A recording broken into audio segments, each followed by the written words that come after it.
राधे राधे। देखो, हमेशा अपने गुरुजनों का सम्मान करना चाहिए, क्योंकि गुरुजनों का, माता पिता का, सबका खूब सम्मान करे, सेवा करे।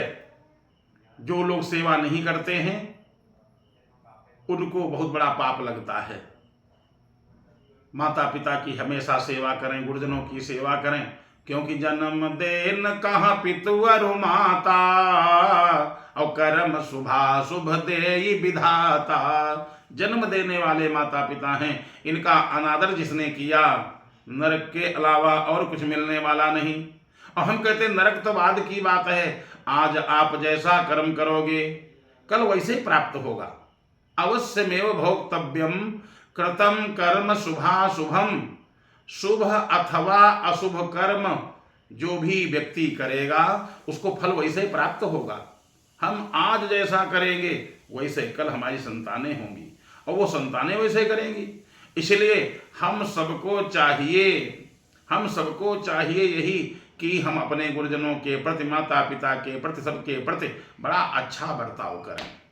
एक व्यक्ति था, एक पिता ने खूब अपने बेटे को पढ़ाया लिखाया और पढ़ लिख करके बेटा नौकरी प्राप्त कर गया, बढ़िया नौकरी प्राप्त हो गई, अफसर बन गया। पिता ने विवाह कर दिया, सुंदर विवाह हो गया, पढ़ी लिखी बहू आ गई। और उसके बाद में उन दोनों ने विचार किया, ये बाप बेकार में बैठा बैठे खाता है, फोकट में रोटी तोड़ता है, पड़ा रहता, करता क्या है। तो जबकि पिता का बनाया मकान, और उसने क्या किया, एक कोने में जो रूम था सबसे खराब, उसी में रूम में अपने पिता को रख दिया। कहा बस इसी में बैठो, तुम पूरे घर में गंदगी करते हो। पिता ने कहा अरे बेटा बनाया मैंने सब पूरा, ये तुम क्या कर रहे हो। कहा ठीक से रहना हो तो रहो, नहीं तो घर से निकाल देंगे। पिता ने सोचा कोई बात नहीं। बूढ़ा पिता एकदम गंदे संदे रूम में, कमरे में रहने लगा।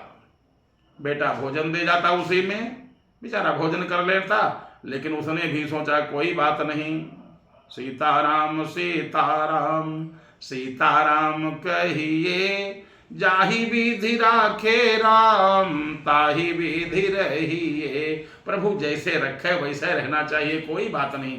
भगवान का ध्यान करता। भगवान ने इस बूढ़े व्यक्ति की, बूढ़े बाप की सुन लिया।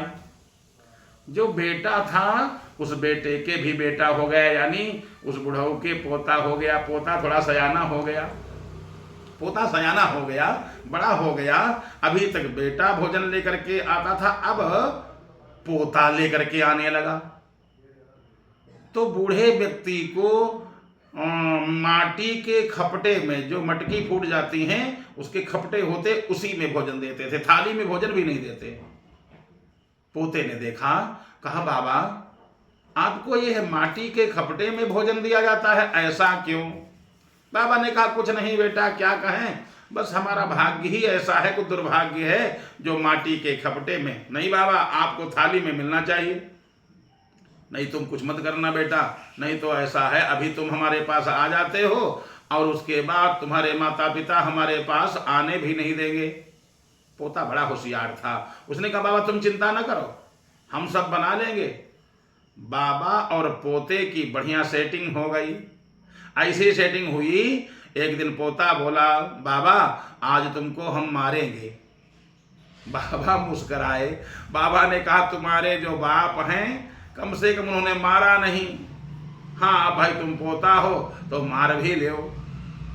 जब इस प्रकार से कहा तो भाई मारो, और क्या करोगे। कहा नहीं बाबा, हम सच्ची में थोड़ी ना मारेंगे, हम तुमको सच्ची में नहीं मारेंगे, हम एक बेंत कहीं सोफा पर पटकेंगे, कहीं बेड पर पटकेंगे, ऐसे पटकेंगे, पट पट होगा तो तुम खूब चिल्लाना, हाय हड्डी टूट गई, हाय मर जाएंगे, हाय अब न मारो, तुम चिल्लाना, और उसके बाद हम सब बना लेंगे। हम कल जैसे भोजन लेकर के आवे और बस यही किया जाएगा, पूरा ये ड्रामा खेला जाएगा। बाबा ने कहा इससे कुछ काम बन जाएगा। पोता बोला बिल्कुल बनेगा, चिंता ना करो। बस भोजन लेकर के दूसरे दिन पोता आया और जो माटी का खपटा था उसको पहले पटक दिया, पट्ट से उसे फूट गया। बाबा बोले बेटा ये तुमने क्या किया। कहा बाबा बस तुम खाली चिल्लाओ बस। अब बस लिया बेंत, बाबा का हाथ पकड़ा, कहीं सोफा पर बेंत फट से मारे, कहीं दीवार पर मारे, कहीं बेड पर पट गए, अब बाबा तुमको मार डालेंगे। अब बाबा चिल्लाए, हाय बेटा आप मत मारो, नहीं बाबा तुमको हम मार डालेंगे, अब तुमको छोड़ेंगे नहीं। बहू ने कहा ऐसा करो, देखो लगता है भैया को क्रोध आ गया, गुस्सा आ गया, और देखो जाकर के ऐसा ना हो कहीं जाड़े में एक आधे बेत तेज से पड़ जाए तो बुढ़ाऊ की टांगे वांगे टूट जाए तो इलाज अपने करवाना पड़ेगा। अब ये बेत लिए हाथ में ऐसे, और तब तक आया पोते का जो बाप था, आया ऐसे देखा, एक हाथ में हाथ दूसरे बेत ऐसे, ए बेटा मारना नहीं मारना नहीं, हैं तो हमारे बाप, कला होंगे तुम्हारे बाप, बाप है तो हमको क्या करना। तो कुछ दया भी आ गई बेटे को, अरे कहा नहीं हमारे पिताजी हैं, इनको भाई मारो नहीं कहीं लग जाएगा, तुम तो मारते चले जा रहे हो। कहा नहीं इनको आज हम मार डालेंगे।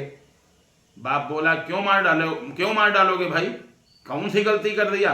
कल इन्होंने बहुत बड़ी गलती किया, ये इन्होंने माटी का ये जो खपटा था जिसमें हम भोजन देते हैं ये फोड़ा क्यों।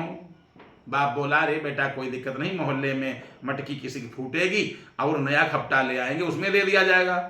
कहा आप तो मोहल्ले वालों से ले आओगे, ये रोज बुढ़ा फोड़ेगा और रोज खपटे फूटेंगे, बताओ तो सही, जब तुम बूढ़े हो हम खपटा कहाँ से लाएंगे तुम्हारे लिए, यही खपटे रखे रहेंगे बाबा वाले, तो उसी में आपको भोजन हम देंगे, आप तो मोहल्ले से ले आओगे हम कहाँ से लाएंगे। जैसे इतना सुना बेटे की बुद्धि सही आ गई कि देखो अभी मैं तो कम से कम ठीक ठाक खपटे हैं उनमें भोजन देता हूं, और हमारा लड़का उन्हीं झूठे खपटों में भोजन देने की तैयारी कर रहा है। कहने का मतलब आज जैसा करोगे वैसे ही कल प्राप्त होगा, जैसा कर्म करोगे। इसलिए जिन माता पिता गुरुजनों ने जन्म दिया है, पाल पोस करके बड़ा किया है, उनके लिए अगर कोई अपराध करता है, दुख देता है, तो उससे बड़ा कोई पाप का भागी नहीं होता है, क्योंकि पाप का फल भोगना पड़ेगा।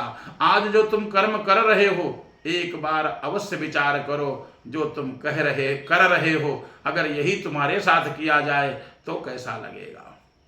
खूब सुनना, धर्म शास्त्रों को सुनो, गीता सुनो, भागवत सुनो, बढ़िया बढ़िया इतिहास पुराण सुनो, लेकिन एक बात ध्यान रखो, क्या जो तुमको अच्छा न लगे, तुम्हारे साथ अगर वही कर्म किया जाए, यदि तुमको ना अच्छा लगे, वो अच्छा अगर तुमको नहीं लग रहा है तो अगले को कहाँ अच्छा लगेगा। इसलिए श्रूयताम धर्म सर्वस्वम श्रुत्वा चैवावधार्यताम आत्मनः प्रतिकूलानि परेशान न समाचरेत। जो व्यवहार, जो बर्ताव आपको स्वयं अच्छा नहीं लगता है, दूसरे के प्रति मत करो। अगर आज तुम करोगे तो कल तैयार हो जाओ, ब्याज सहित मिलेगा, क्योंकि इस संसार में काहू न को सुख दुख कर दाता, निज कृत कर्म भोग सब भ्राता। अपने कर्मों का फल दुनिया भोगती है और सब जानते हैं, और जानते हुए भी पता नहीं क्यों कुकर्म में प्रवृत्त हो जाते हैं। पता नहीं क्यों लोग सब जानते हुए कि जैसा हम करेंगे भोगना पड़ेगा, और उसके बाद भी हठ पूर्वक लोग पाप करते हैं, दुष्कर्म करते हैं। कदापि नहीं करना चाहिए। हम यदि आज किसी के दिल को दुखाएंगे तो कल हमारा भी दिल कोई दुखाएगा। यदि आज हम किसी के प्रति अपराध करेंगे तो कल कोई न कोई हमको भी धोखा देगा। इसलिए यदि किसी को धोखा देने से पहले, किसी को गाली देने से पहले, किसी को अपशब्द प्रयोग करने से पहले एक बार विचार जरूर कर लो। यदि यही तुम्हारे साथ बर्ताव किया जाए तो कैसा लगेगा। आपने यदि यदि आपने पहले सोच लिया, सोच विचार करके बढ़िया काम किया, तो आप कुमार्ग पर चलोगे ही नहीं, किसी के साथ गलत व्यवहार करोगे ही नहीं। इसलिए पहले सोचो, विचारो, उसके बाद कार्य में प्रवृत्त हो। पहले तोलो फिर बोलो। कहने का मतलब पहले तोलो और फिर बोलो। तोलो क्या?